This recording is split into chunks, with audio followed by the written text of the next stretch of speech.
Ollie, welcome back to London. Good to see you. Good to see you, Johnny. Let's just do a quick round of intros just for those listening who might not have met us before. So I'm Dr. Johnny Andrews, Medical Director at TED Health.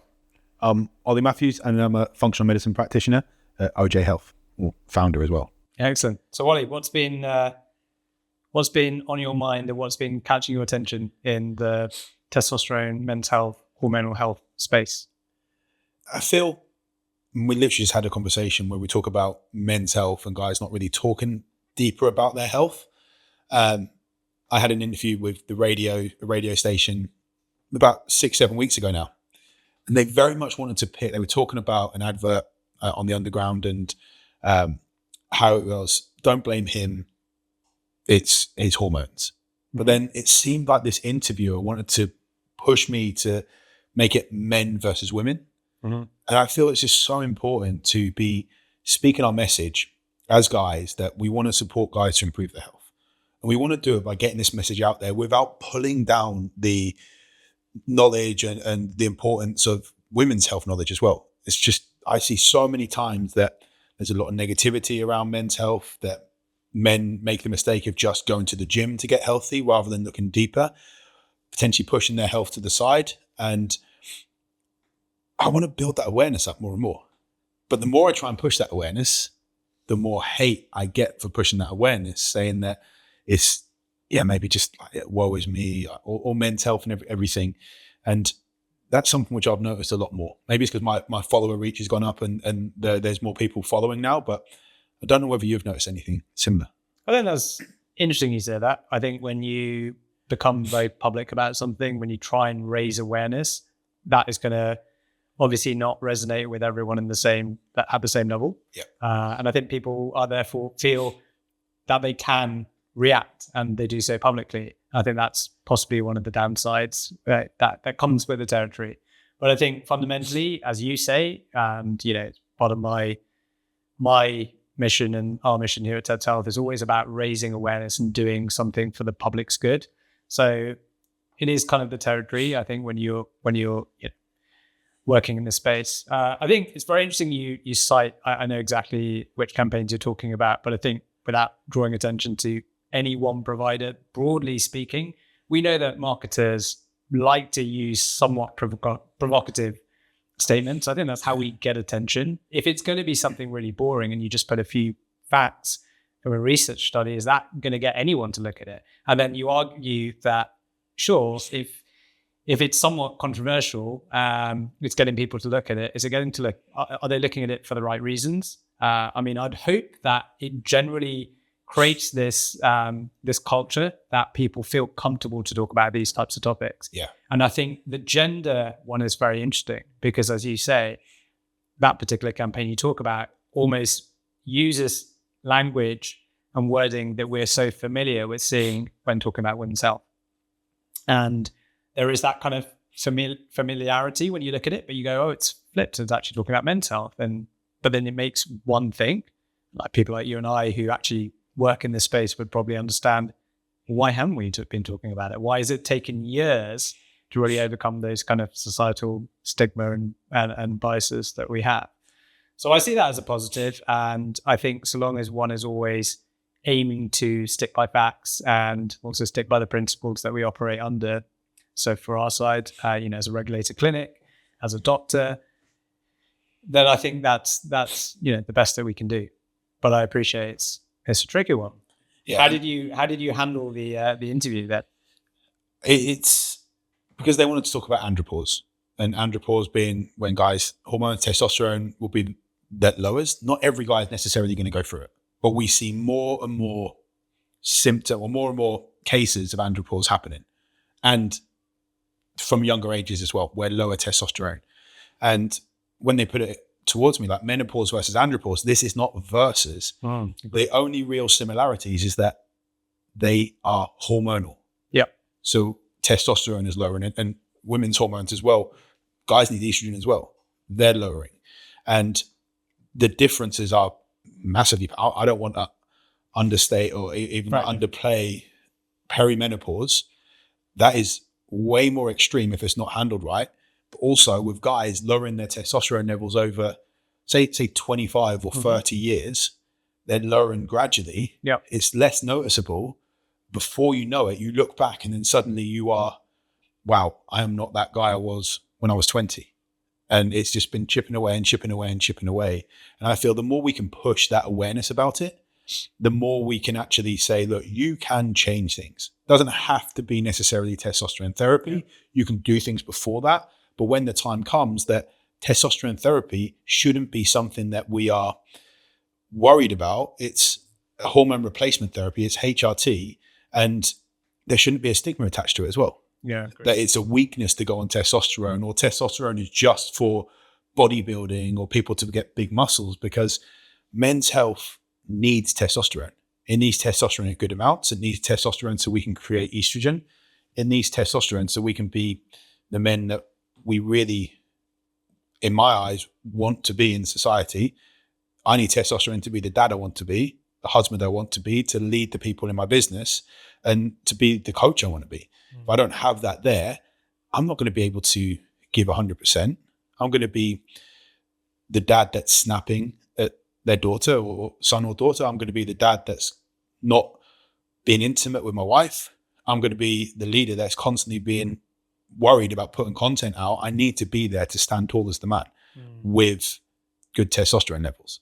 And none of that should have to be done by pulling down women's hormone talk.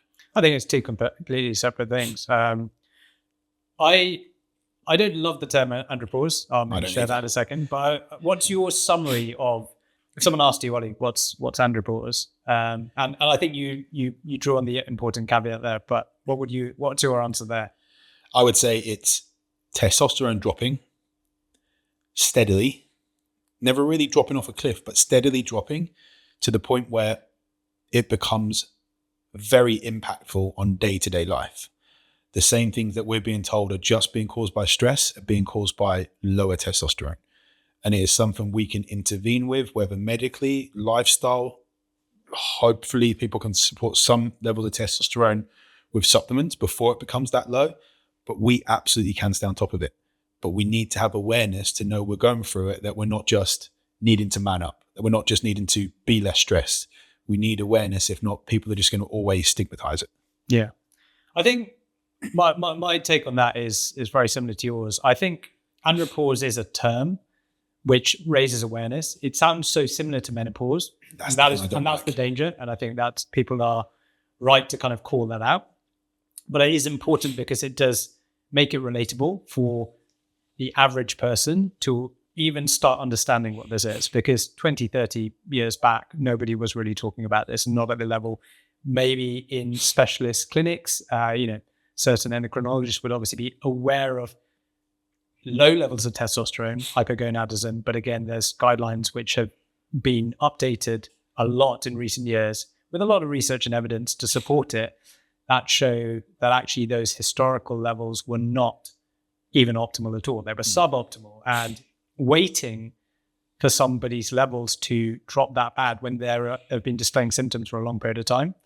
We can talk about symptoms and levels in a second, but I think that has been a bit of a failing, unfortunately, that many men in society over the many decades gone have probably suffered and could have benefited from medical interventions like TRT, testosterone replacement therapy.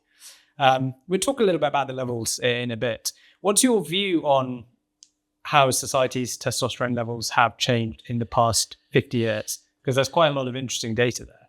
Yeah, I can't remember the exact numbers, but it's gone down drastically. Mm-hmm. There was a graphic in a book I was reading of a friend who's a doctor that he put it in there, and it showed over the last 30 years, I think it was, or it might have been 50 years, that our parents and their parents' testosterone, our dads and their dads' testosterone levels will be much higher, just because their exposure to chemicals were less. When we look at pesticides, we look at pollutants, we look at the amount of plastics that are being thrown at us left, right, and center. We then get marketed with BPA, like bisphenol A3, but there's also bisphenol AFs, bisphenol F, S. There's loads of other bisphenols, which are also what we would see as endocrine disruptors, so hormone disruptors. Yep. Then the things that are in our water and the toxins that are in our water that we can filter out. The amount of stress we see, that if we think about our parents, it might have been a 9 to 5. Now we're in an 8 to 6 environment, but that 8 o'clock also means you've got to travel an hour to work and an hour to get home. So 8 to 6 is your office day, but 7 till 7 is your actual working day. And that's forgetting that actually people are always on with devices, right? Yeah. So we don't really blue light exposure. Yeah. So, and trying to switch off. The hardest thing, but one of the most impactful things that I feel helps people with their testosterone is improving sleep. But when I ask people, a lot of the time, when I say you need to be off your screen a good hour to 90 minutes before bed, they look at me like and want to slap me because they're just constantly just scrolling through. And then they say, my phone is my alarm clock. It's addictive as well. It's addictive. We are using Instagram, LinkedIn, Facebook. We are using it for marketing. We're using it for the same reasons we're trying to stop our clients from using it to improve their health. But we are running businesses. So we want to use it for them. But if your phone is your alarm clock, buy an alarm clock. Yeah. They're like £10 or something. If you want to get a cheaper alarm clock, you probably get one for like £5. I use a Lumi lamp, which lights up over 30 minutes. Is that a natural light? Or yeah, it is. It's high lumens. High lumens. And it's really powerful. I don't think my wife thinks it's that powerful because it wakes her up as well, but it's really powerful because you don't wake up with that grogginess. When we look at different sleep cycles and your alarm goes off, if it's 6 a.m. or 5:30 a.m. and you're in the middle of a sleep cycle, you're going to wake up and feel horrible. But you naturally wake up over these 30 minutes when you are due to wake up in the lightest point of sleep. And that is so, so powerful. People as well, generally, it's harder to sit in silence. So people are waking up through the night, and we can discuss why people wake up through the night if we want to, but then they sit there and their brain is just running over every single thing. And anxiety bumps up, cortisol bumps up, and then before they know it, they're literally awake for 1, 2, 3 hours. Yep. And then that literally compounds over time. So it's worse and worse and worse. And then we were talking about kids. We've both got kids. And when they are crying because they're TVing or whatever they're going through, you're trying to soothe them. And then you might only be able to get them to sleep by actually letting them sleep on you while you're sitting in the chair. Yeah. You think you're falling asleep, but you're not getting that depth of sleep. Yeah. So there's depth, there's quality, there's quantity. Quantity, as well. So yes, deep sleep, REM, which is most restorative, but it's got to be the quantity of it. Sure, only having a small batch of 45 minutes might be something.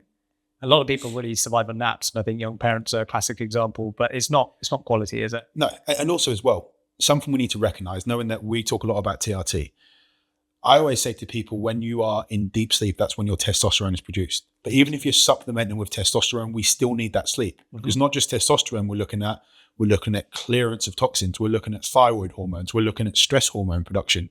We need all those things to be firing on the right parts. If not, we're not going to work effectively. And we need to have consistency of when that actually happens. And we're filming this the weekend before. Hang on, the clocks do change this weekend.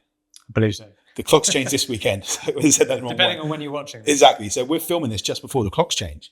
And actually, we spring forward, we lose an hour. And the stats, when you look at heart attacks, I can't remember whether it's spring or autumn, but one of those two, I believe it's when we lose an hour, heart attacks are more prominent in that 2-3 days afterwards, just from changing the clock by 1 hour. Yeah. Okay. I mean, I can believe that. I don't actually know that particular stat, but easily believe that there is a massive association. I think it was like going into A&E and stuff like that. Like we can find the stat. Yeah, we will. Yeah. Let's do it. But that's scary, isn't it? Yeah.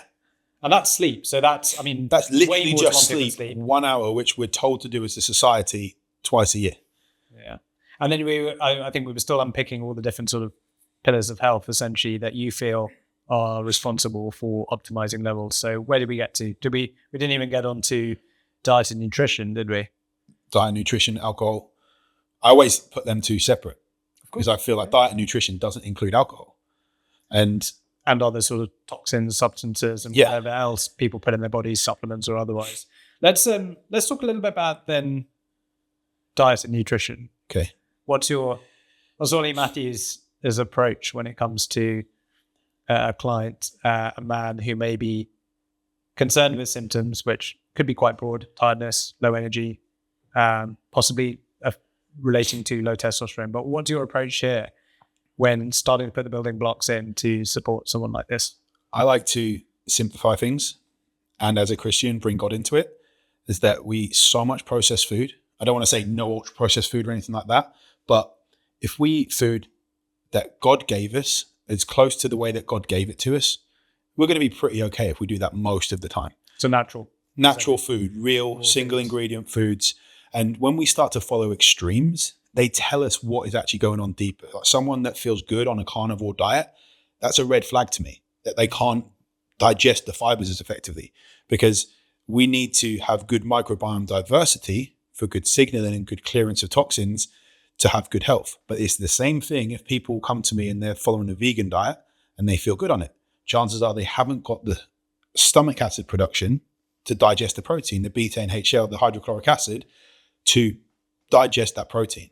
So it's like, I'm not for carnivore or for vegan. I'm for having a balanced diet where we eat real food most of the time and our body is in a good place. So if a family member has got a birthday and you want a bit of cake, if occasionally you are having a little bit of a celebration, you want a couple of drinks, you pick and choose your battles and you can have it without feeling rubbish for 3 or 4 days. Yeah, and that to me is balance. Yeah. And we're not in a society where we do that effectively. We're quite extreme actually when you look Very. And again, so you could argue on how society has been structured and set up.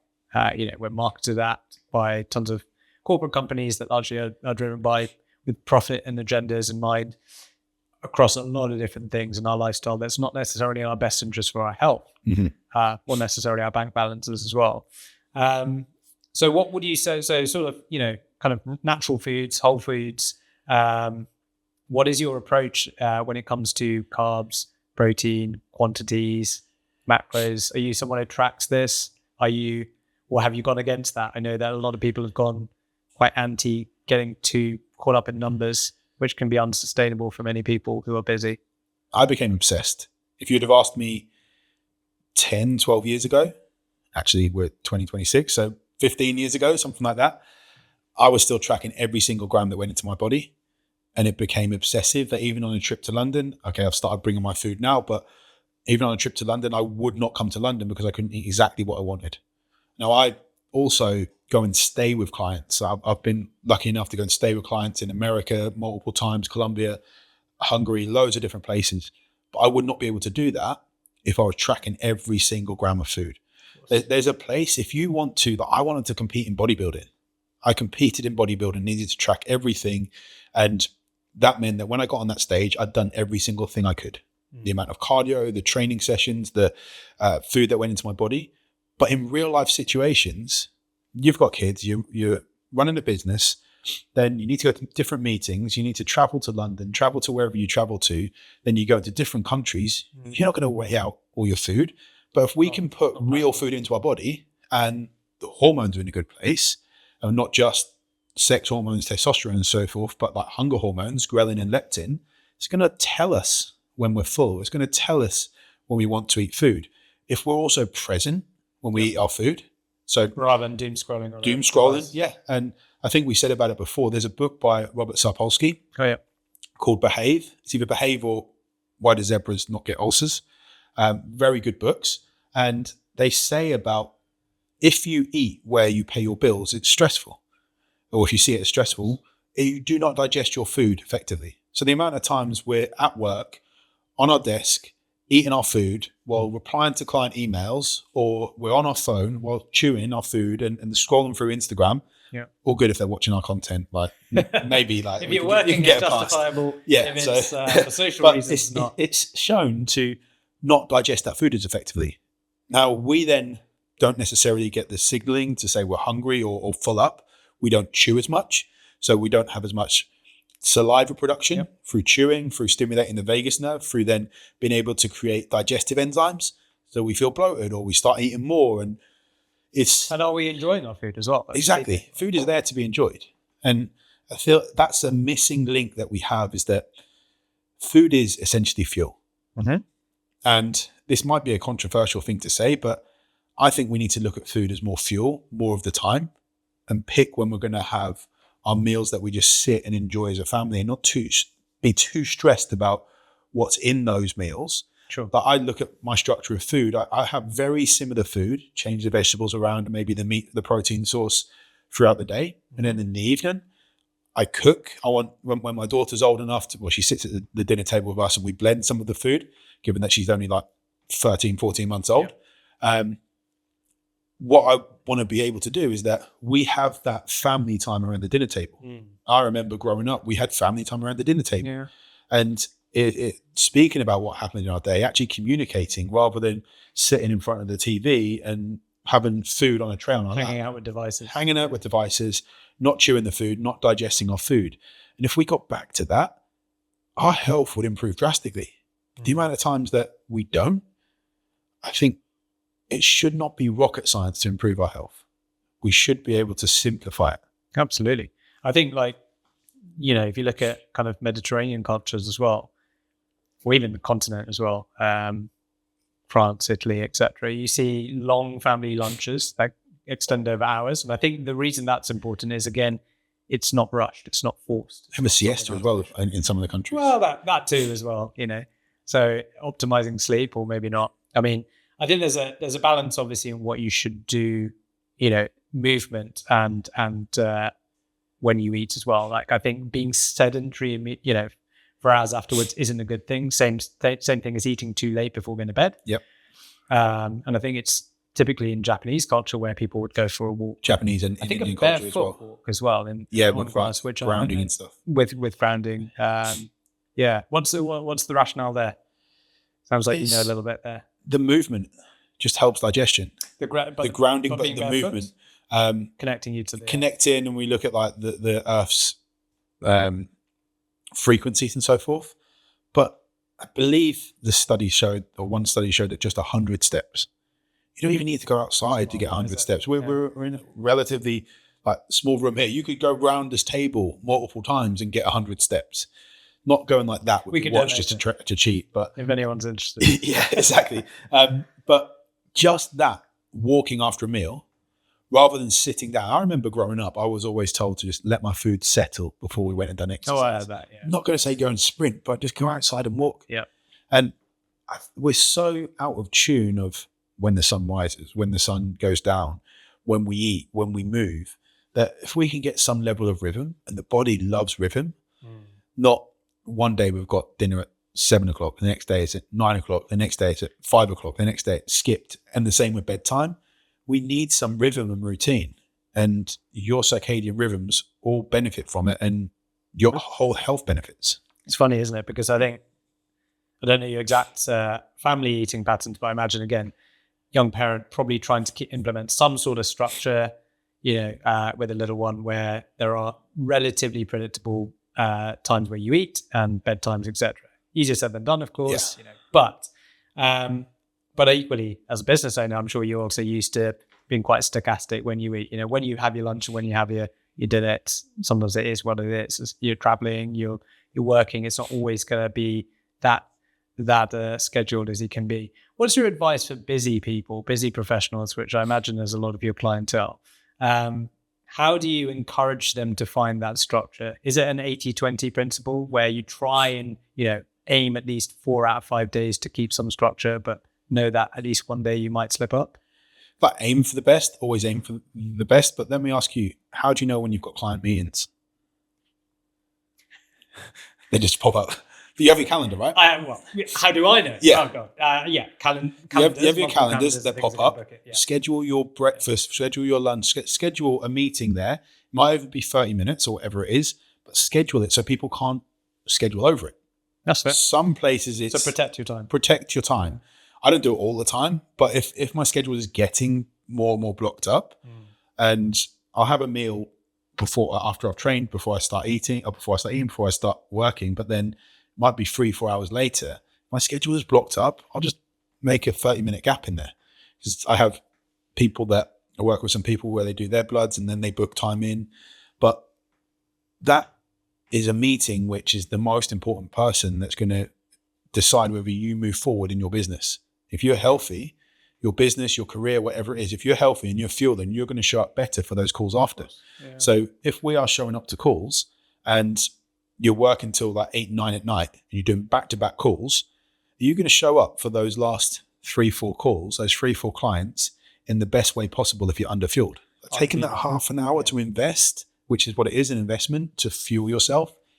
Chances are if you're doing sales, you're going to close more sales, you're going to have more retention, and you're going to have better reviews from your clients as well, because you've shown up more present rather than sitting there and yawning and like not being able to concentrate because your thought process is all over the show. I think we've spoken about this before, kind of hustle culture, and it can be really difficult, I think, for men in particular to actually feel comfortable with blocking out time for themselves, protected time, protecting their space, their peace. I think even for me, and probably for you as well, and it might show a little bit about our age and our upbringing, that it's not seen as a weakness. I mean, I think I obviously don't see it that way, but something in internal also is just like, try and burn the candle, try and work a bit more. Cut short your sleep, wake up early, go to bed late, skip a lunch or a meal or whatever. Skip, ultimately self-care. Mm-hmm. We're at the detriment to our own health because we feel that will help us go further, which is such a short-term view, isn't it? It is, and I feel it's good to have someone that's a third party looking in to remind you. Hence why I have coaches in business and like people I speak to in health, that sometimes we can make, I don't want to use the word excuses, but we can make allowances for ourselves that we're going to just work like this, work like that. And now my calendar's only open until 6:30 at night. Then I want to be off that. Hopefully I'll be done by 6 o'clock, cook dinner and be ready that if it's my turn to put my daughter to bed or to feed her and bath her. But I want to know that those evenings are the time where once my daughter's asleep, me and my wife can, whatever it is we do, we chat or whatever. Mm-hmm. One thing we've actually been doing for Lent is no TV during the week. Excellent. And how's that going? It's been hard. We've made the exceptions. At least you're honest. Yeah. It's been hard to do it because you instantly try and go for it. Okay. We've made exceptions where, so we got a bit behind. There's a series called The Chosen, which is like following Jesus. And we got a bit behind on that. And we're like, right, we want to finish it before Easter. So we've said we can watch one episode of that each night. So at least it is a positive show. But when you look at what we watch on TV, we love a bit of crime thrillers, dramas, whatever it is. And before you know it, it's Netflix, next episode. It's a binge watch. And you're tempted to go on the next one. You're watching stressful TV that then keeps you awake. Possibly snacking or eating. Exactly. Rubbish. So if we can watch something that makes us laugh, and we look at the endorphin release, and we get more oxytocin as well from it as well. So we feel calmer. And so if we are going to watch TV, be aware of what you're watching. Be aware of a cutoff time. You could then have blue light blocking glasses. Yeah. There are going to be ways to improve these things. And we're in a society where so many times if we can't do everything, we do nothing. And I work with people that travel left, right, and center. I work with people that are running multiple businesses that they can't do every single thing every day. No one can. And right. Yeah, it's literally doing something rather than nothing. And that gets people much further ahead. Some people will start, and we say about different diets, different training programs. There's one which will involve like 75 hard reps, like 75 times in a row, 2 days a week. And there's some water intake, follow a diet, no alcohol and everything, progress pictures and reading and certain things. But just for example, use the exercise part. Every time you stop, you don't complete everything. You have to go back to day one. So when we look at the person who made it, Jocko Willink, it's more a mental fortitude challenge rather than a health challenge, because how can we push ourselves that way? But you get so many people be like, right, I've got so out of shape. I've not been able to go to the gym. So I'm going to start going twice a day, every day. No, if you can go 4 times in your schedule, start with 3 and build up. Get to 3 consistently, add a 4th one. Don't go for everything. And then we justify why we can't do it. Can't do 5 sessions, so I'm going to do nothing. Do the minimum for minimum for maximum results. Yeah. People get much further ahead. I think it's being smart about it. I think it's not setting unrealistic expectations, which again is really hard with social media and other things, bad influencers or influencers, shall we say, which are often gurus who are probably trying to sell something as well. So they have to portray something which is unrealistic. And And I think going back a little bit, I think there was something really interesting which I read about kind of accountability buddies or partners. So if you try and do something yourself, 25% success. You try and do it with a partner, whoever that is, a buddy, coach, whether ideally paid, but maybe not. That could even be peer-to-peer. Rise to about 65% sort of success of sticking through, simply by just having that sparring partner. And so I'm curious to see, is that how the role that you tend to play with a lot of your clients, being that accountability partner? And do you feel that really moves the needle for those of listeners who might be thinking, well, do I really need to do a coach? I've been listening to YouTube, I've done my reading, I just do it myself. It's interesting, the ones where, like that study, I done a video on it. I can't remember the exact study, but it was like from 20 to 25% just saying you're going to do it, then making a plan, like getting someone involved, but then actually paying someone to tell you to do it. It was like 95% better results. So there's probably different studies on it. Of course. Yeah. It's significant. Yeah. I think it's a key thing. It was a massive thing by actually keeping yourself accountable. And when I actually work with clients, yes, we do bloods, we do the gut work and everything, but I want them to tell me what they're going to do. Once they tell me what they're going to do and they say that I can do that, then I've not pushed them to do the thing. They've said on their own back that they can commit to this amount. Then we work on doing it. But there's a thing that I use in my app where it's habit tracking. Mm-hmm. So you can literally go in and tick the box when you've done it. You need to drink 3 liters of water. Right, tick the box when you've done it. So then we start looking at their calendar and they're building up streaks and it kind of gamifies it. Yeah. It's a dopamine hit again. And I feel that it's not just, like, people don't want to get on a call and then say they've not done it. I hate it if I've not done something that I've said I'm going to do and I'm going to get on a call with something. I'm doing every single thing I can. It's painful. Yeah. Like, even if I'm paying for it or not paying for it, if you're paying for it, it's even worse. Yeah. And then also, when we talk about men as well, I don't want my wife to realize that I've spent a few £100 and not done it. And it's something where that accountability is super, super powerful. And it's what is going to keep us accountable. And then we need to be truthful to those people. Because if we're going to hide things when people are working with us, I've had people that haven't really tracked their food.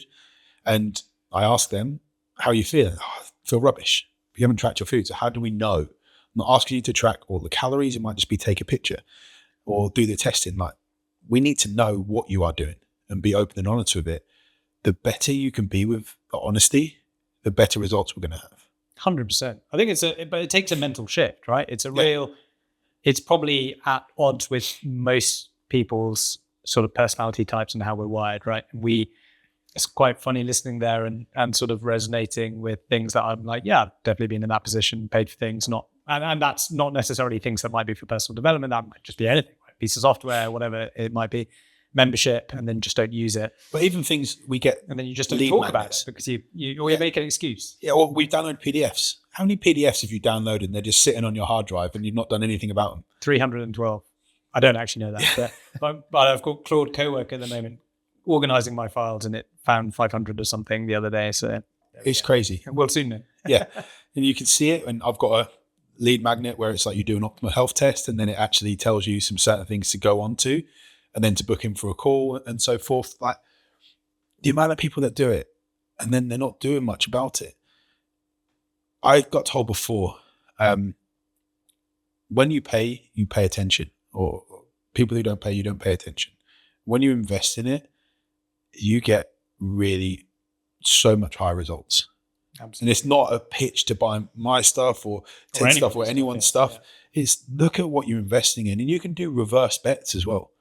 Mm-hmm. And you can bet on something, might be a positive charity, but it's a football team you don't like. It's your local rival or something. Say you're going to put £100 into their charity. Yeah, into their charity, for example.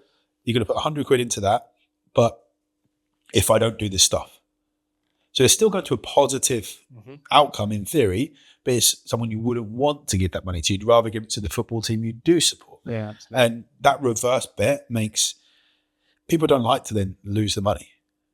Well, it makes it much harder. And I think even one of those studies that you and I were both referencing, it goes from whatever percentage it is when you add a person and then you add the financial accountability, even compounds further. So I think there's probably again, without trying to sound like we're selling, but there is a real strong argument why paid coaches, paid practitioners, paid clinics, and professionals who have that level of training, that support, that knowledge, is going to be setting someone up for success in a way that they won't necessarily be able to do it themselves, by hacking at home, with all the other potential risks. Even with AI and stuff. Even with people AI. say that this is going to take over. It is going to get more and more. Oh, it's going to get. It's going to improve so much from where we are now. You think 5 years down the line, it's going to be exponentially better. Since we last met, it's drastically improving all the time. But when we actually look at keeping you accountable, speaking human to human on a call or in person, and you're investing in that person, that there's a different sort of accountability there. And I think we're just going to get more improvements that way. Loads more improvements that way. Speaking about AI, do you think there's a world in which you and I do an AI avatar podcast where we're not actually here? I don't know. Like has that happened? Maybe we could do, but we put out a story the other day with our first podcast, and like I looked about 60. That was the AI avatar. Yeah, we need a better prompt. We'll get there. AI is I think it is amazing, and if it's not being used in your business, you are going to get left behind. But it has to be used the right way, and we can also get very lazy. There's a lot of practitioners using it all the time. We can get lazy as practitioners for it. It's a tool. It's something we can benefit from, but we have to still have that humanized touch. I feel 100% gets more and more trust in the world where it's more and more used, actually talking to a camera, messing up, not just being so perfect at stuff. I feel that's going to go full circle and we'll get more connection. I think one final one, just bringing it back to coaches' accountability, but support is interestingly had a patient who's a PT, so a coach by training, this morning, talking about other things as we were after we'd finished our kind of consult, and we're talking about social media and marketing. And we both kind of recognized that actually it's good sometimes outsourcing this. There are other experts. There is an innate need that you want to do everything. Again, as a business owner, you'll probably feel that. But actually, there's a lot of, it can be very liberating to actually outsource that or delegate it to someone else who actually is an expert. So having a coach for marketing or PR or whatever it might be. And I think if you take that approach, that's in a sort of business case, why can't we do that for our health? Why is there that taboo that, do I need to be paying for that? I think, that's something which we're still at odds, and I'm still seeing a lot of when people see a paid service. Yeah, and people tell me I should put out what I do for free. I put out so much paid content. In fact, when someone told me that before, that you're just trying to get money from this. Okay, do you work a job? Yeah. How many hours a week do you work? 40, 45 hours. Okay. How would you feed your family if you'd done that all for free? And I work a lot of hours on this stuff, but the thing that gets people results, because pretty much everything that I know, you could find if you knew exactly what to Google or to ask ChatGPT or Claude, you could find answers. You could spend time reading all the studies. You could spend time doing all the free PDFs and pretty certainly get results. But I'm here to speed up those results. I'm here to stop you making the mistakes of wasting money. Mm-hmm. It's an investment in the long term. There's a client that came on board recently, a corporate client, and they've got me on board because their staff, when they have a day off sick, it costs them about £500 a day per engineer. Now, when you look at that, it's cheap to then, even if you put 50% their sickness, and there's employees, there's like 25 employees or something, mm-hmm. That's costing them thousands a month. Of course. So it sounds a lot to invest in it, but when you actually look at the savings long term, and there's this thing with guys, and as someone, I go to the gym, so I'm not going to say don't go to the gym, that we want to improve our health. I'm just going to go to the gym. And we don't need to look into blood tests because we don't feel sick necessarily, but we're going to go to the gym and we're going to push. Rather than actually, sometimes it can be very scary to look at your blood test. Oh, yeah. To see in black and white what is actually going on. Your testosterone is rock bottom. Your thyroid's showing a lot of stress on your body. Your cholesterol is sky high. Your iron is really low. All these things that may be happening, but we then really have to do something about it if we want to be the person we say we want to be. No bench press, no deadlift, no squat is going to get us out of that on its own. It's a tool, but we need the right nutrition. We need the right supplementation. We need to realize why we're drinking alcohol. We need to realize why we're not sleeping that well. And until we do that, we're not really going to get ahead. And it's just, we're there as coaches to make that journey quicker, and yourself as a doctor to make that journey quicker so people can get to that place where they can be the better man, healthier dad, healthier leader, healthier husband, healthier son, whatever it is.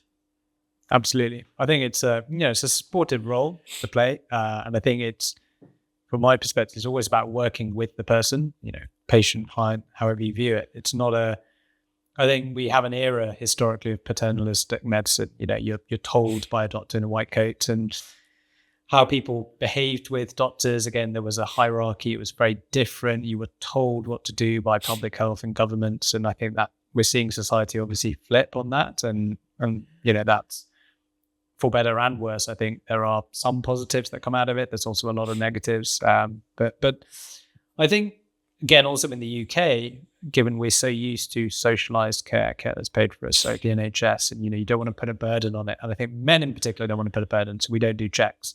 But actually doing blood work is being proactive. It's being preventative. You are also not being selfish. You're actually being quite selfless by trying to optimize your health and look after yourself and stave off disease and illness, injury and off work and therefore loss of income. You are actually probably doing a benefit to your family, friends and support system that you're.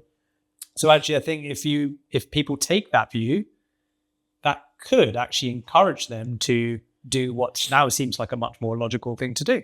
Yeah. Have you found that that sometimes is a tricky conversation to have? And what have you found that has helped people challenge their belief, other than obviously having conversations like this? I feel when I have got people to do their bloods and they see their numbers are low. I had one guy the other day, his testosterone came back at 5 nanomoles a litre. Mm-hmm. And I'm saying that is something where we can explain why you feel so tired. And it was more tired, and you could tell as well he's a guy that he looks like he's really happy, but it's pushed, it's forced. And when he gets behind closed doors, you can tell he's really tired. But it's very much that we can, when we have the conversation and show people exactly what's going on, I can justify with them. But you're not making this up. And they've been told so much from society that you just need to man up. Even some of the influencers, and we look at them, and we've had that conversation, I think on the first podcast, about the David Goggins attitude and stuff, is that, maybe I just need to do more. Maybe I need to not run 50 miles, but run 150 miles. If not, I'm not the real man as such. I need to lift more. I need to go to the gym more. When actually we look at your numbers and say, look, you do that, you're going to cause more harm than good. We sort those foundations out. Your gut health's going to be better. Your dopamine production is going to be better. Your serotonin production is going to be better. Transporting it up to your brain where it's actually going to be used is going to be better. So you're going to feel more content. So you're not going to want to run 150 miles. And I feel the better we can get our body functioning, the better we're going to be as a man in society.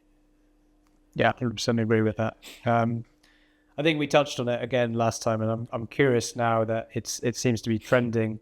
Louis Theroux's documentary on the. I still haven't seen it yet.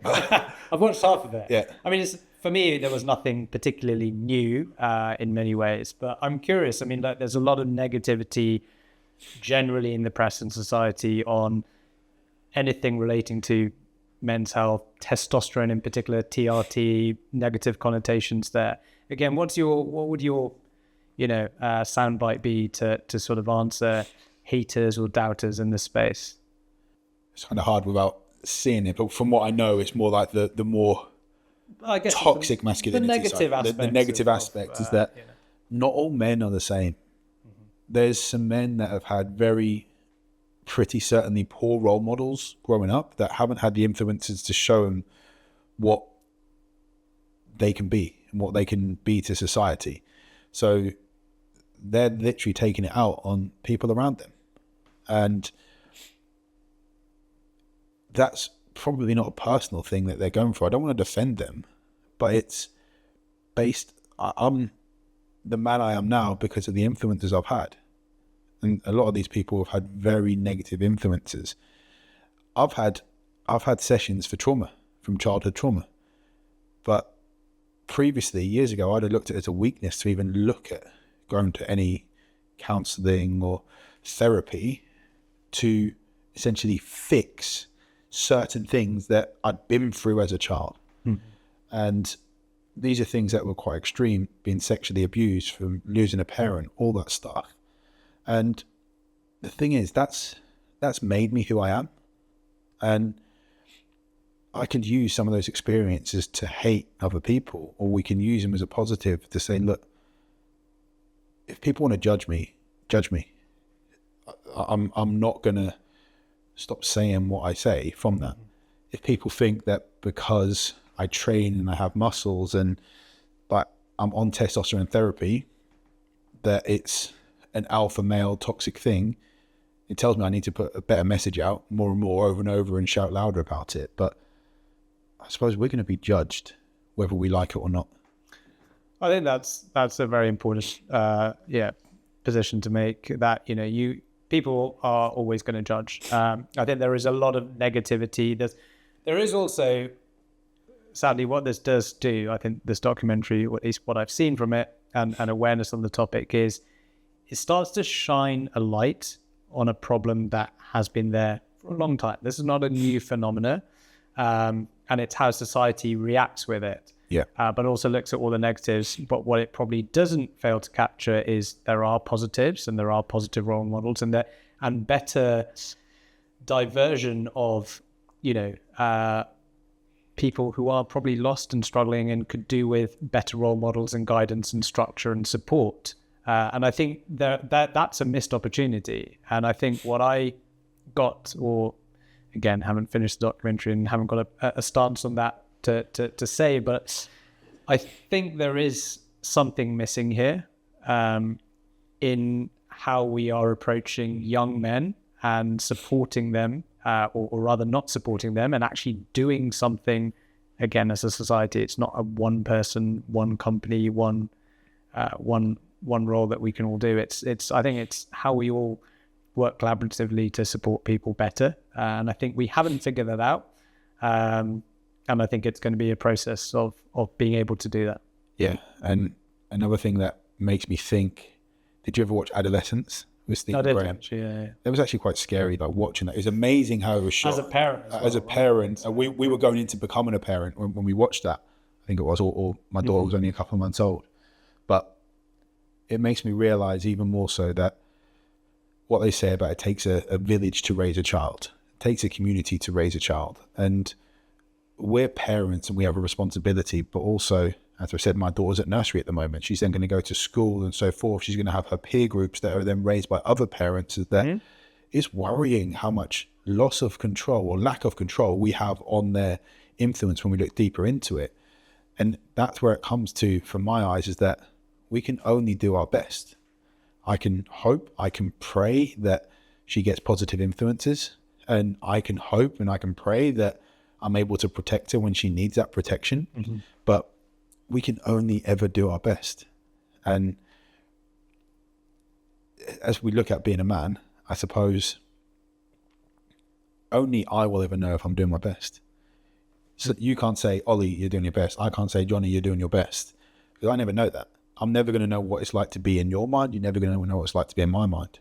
That's true. So only we know if we're doing our best, and that best changes today, or perfect today is different to tomorrow, is different to the day after. So yeah, we kind of went a bit deep there. We did. Do you think, though, bringing it maybe slightly back to health, that the same is true in terms of our own health? One can only really know if you've actually got that whole history, that whole background of and context of tests and results and things to look at progress, yeah. And whereas it's very easy, again, in a largely social media driven culture to see people at surface value and make judgments about their lifestyle choices and their health or lack of. And I think that's again a very important message about actually there is a journey here, and not get caught up in fads or what you see and quick fixes, but actually health is a journey. It's a process. Health is a journey, and we need as much context as possible. And this is why I say to people, get your bloods done, ideally every 6 months, at least once a year. If you've got health insurance, chances are you can get some sort of health test and you've already paid for it. But if we look at something, for example, I had a couple of guys that were like 34 nanomoles a litre on total testosterone. We weren't looking into SHBG and aromatization and so forth, but like 34 a litre. If that person who's used to being at 34 nanomoles a litre, which we look at 29, 30 is classed as high over here, Yep. but they're not using anything, they are just one of those people that are higher levels. If they come to us next year and their testosterone has gone down to 21, clinically, we're going to say you're fine. But they're now 13 nanomoles a litre lower. That's In what, percentage a drop but as well. that's a big percentage drop. So they then potentially have symptoms of, I feel tired now, I feel less sex drive. But they've gone from being like massively up here of like full firing and so forth to now where they are. But if we didn't have that test before, Physiological down to if we didn't have that test before, then now we're just going to say, well, it's not your testosterone, but actually, what is the reason? Because that's a massive drop. What is the reason for that drop? And it may not be we need to get you up into your 30s. We need to just get you to high 20s. But if we look at it clinically from all the guidelines we're supposed to look at, there's nothing wrong with their testosterone if we have that one piece of the puzzle. The same thing is we could have someone who has not had a blood test and their testosterone was, say, 10. A year later, it's at 20. And that's unlikely, but naturally. yeah, it's just pushed up naturally. Like With lifestyle changes. And we'll have seen people as well that maybe have tested their testosterone in the evening and then they test it in the morning. Absolutely. And they've tested it after loads of sleep deprivation. But we need to know context behind the blood test. And it's a reason that in clinic as well, we do more than one testosterone test, right? We don't just have that snapshot there, that we need to look at different markers at different times. And that whole journey, knowing what people are going through on that journey, knowing what their lifestyle was like, have they just been traveling for 3-4 weeks in a different time zone? The whole context. And all that stuff. Have they just had a kid? Have they just had arguments with their partner? All that stuff. We need so context. much, isn't it? It's deep to unpack. But it's also, we can't do that with the NHS. We need specific time with that patient. That patient needs to trust us. They need to be able to open up. And if they're going into a GP's office and they know that they've waited 3-4 weeks for that appointment and they've got 10 minutes or whatever the appointment time is, even if that doctor wants to do every single thing to help them, then Which is most of the case. Yeah, as well. exactly. That's why correct me if I'm wrong, that's probably why you got into being a doctor. You want to help people, right? So you're not going to do that much over 10 minutes. The system isn't there. And that's where we're not going to change that system. It's the country that we live in. It's paid for, taxpayers' money paid for it.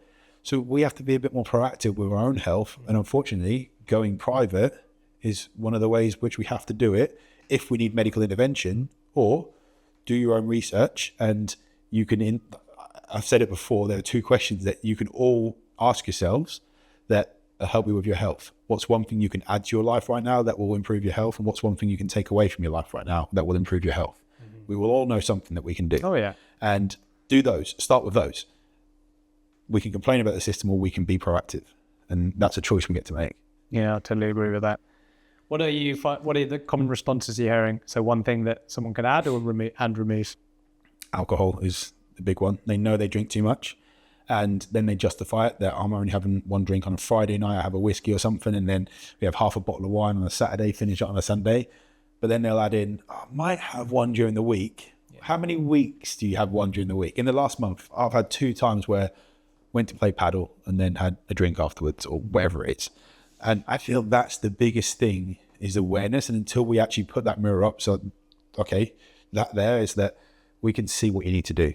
And then I suppose adding into your life is more movement, being more aware of the movement and slow, steady movement, not hit sessions and all the time, just steady, going for a walk and actually be relaxing as well, right? So not working and walking. Don't walk while listening to loads of podcasts. There's some power that going for a walk without your phone, that connection with your phone in your pocket to the whole world, you can connect with anyone in the world, in theory, in your pocket. No matter whether you realize it or not, subconsciously, there's got to be some extra stress from having that there. Of course it is. So, and most of the time it's buzzing as well. It's buzzing, or I've got no notifications on my watch. That was powerful, because I get a notification, as I said, like on my phone. It's like, oh, my daughter's just had a nappy change at nursery. Like, there's a notification on your watch, or it could be something really extreme that's come up on your watch. Mm-hmm. Using a watch, as crazy as that sounds, just to keep time, is really, really powerful. And I think that being the one thing that people could add in, the walking, the steadiness, the loving themselves. That's I think that's, I'd be interested to know what yours would be. Things to add, one thing to add, one thing to take away. Personally, or just generally what I Let's go personally. Let's go personally. If you want to share. Yeah, I think, okay. I mean, one thing to add it's probably very similar, but it's actually stress-free time. So protecting time. I don't do that. Again, exercise, got a Peloton recently. I say recently, about 6 months back. Phone's half the time there, looking at notifications. Sometimes it's there, I'm waiting to let someone in, whatever, waiting for delivery, whatever it might be. There's always a reason. Yep. It's easy to justify it, but need to be better at carving out time. Time for myself, time for family, but away from devices, away from working. So that'd be something I'd add, which is almost like a removal, but it's an add. One thing to remove, I've got better with a lot of things. I do drink, but cut that back a lot. Probably still poor when it comes to snacks. Not too many things. Chocolate's probably a bit of a vice. Again, it's not all the time, but sometimes you're there at the checkout and you just go, yeah. Yeah. And I think I've got it's marketing again. That's marketing, I think at least I know about it. I mean, the fact that I just say it and share it, it's kind of we all have vices, but I think also if you can pick what those are, or you can limit that, I don't go and buy subscription multi-packs coming up to my door type thing. And I try and also pick things that I think I'd enjoy, one bar of this, enjoy it, rather than just binging on anything just because it's there, or getting a gift, and then if I don't want something, re-gift it or give it away. So I mean, those would probably be my two, just thinking off the top of my head. But I think we all could benefit from probably doing that. The rest, I definitely could with the rest time, and it's more as well like resting from the gym more. It's easier for me to do Monday to Friday sessions because drop my daughter off at nursery, go train, then start work. But then you get into that rhythm so much. In fact, when my daughter was off sick, I went to the gym and she was still sitting in my car. I didn't go to the gym. I in the car park. I looked in the, I was meant to drop you off at your nan's. We talk about rhythm and routine. Awake or asleep? She was awake. Okay. Yeah. She obviously wasn't making much noise, but you were just listening to the kids' music in the background. Exactly. Or like the waves and like soundscapes and stuff, trying to get her to sleep. But I would normally drop her off at nursery, then it's on the way to the gym. Right. And it was a day where, okay, I need to drop her off at my mum's, at her nan's. I literally looked back and I'm like, yep, that will be where routine is. Let's drop you off at nanny's place, which I found quite funny. And then actually someone commented on Instagram about it and was really serious. I'm like, whoa, I put out a reel just to laugh at myself for doing it. I didn't leave her in the car on her own, but someone said, that's how so many kids die. I'm like, whoa, like, I mean, to put a dampener on that, I was saying this with a bit of having a laugh at myself. And I feel that it's easier for me to train every day during the week, but sometimes, and I was better with it last week, I had another rest day in there, and it still is getting out of that routine to add more rest time, switching off at the certain times and so forth. And it's been really powerful when we have had those nights without TV and we've actually sat there and chatted. I've got a device, a pulsetto, which like stimulates your vagus nerve. Yeah. And I don't think it does much apart from allows me to switch off. Well, it probably does a lot. Yeah, so it does a lot to allow me to switch off. Do you use it every night, day? What's the... Well, I was using it every night, okay, but I've not noticed any difference not using it every night, having it like 2-3 times a week. Fine. But the reason I did use it every night is because there was like this bonus for doing 21 days in a row. I missed it one night on day 19. I was gamifying it. Okay. So again, there is a dopamine release, but that whole switch off time, my sleep has been better from actually getting off that TV. Okay. So that's the thing to add in, and I suppose take away is I have been doing it.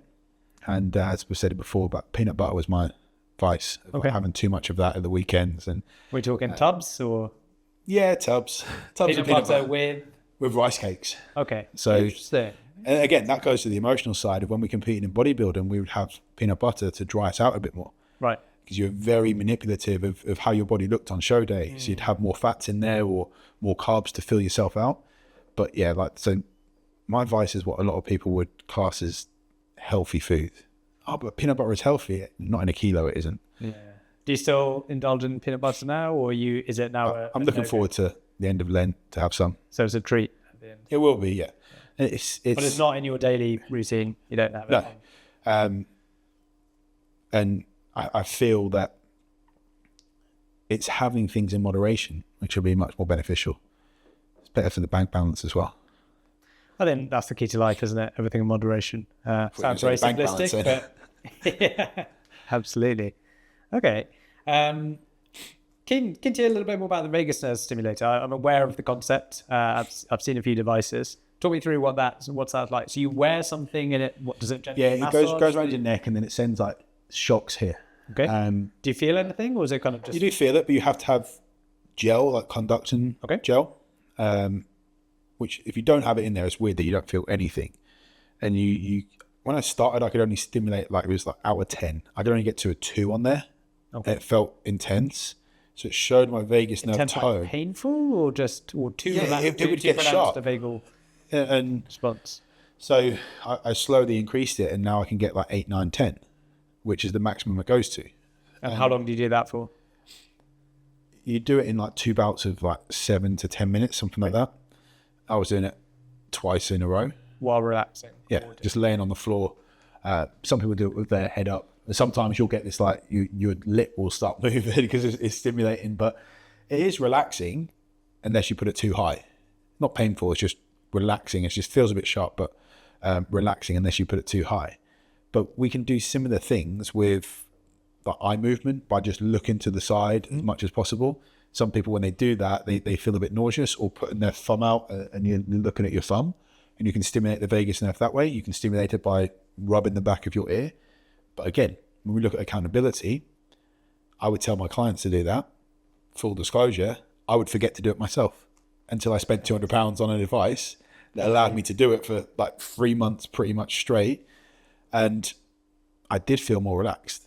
Well, it does lower your heart rate as well, doesn't it? Yeah. So have you managed, well, you don't track it on your... I haven't really, I mean, it's tracked on there, but again, I changed my Oura ring because that could get, I found we have so many devices. We feel good, and then we look at our readiness and it's like 70%. You think, why do I feel good?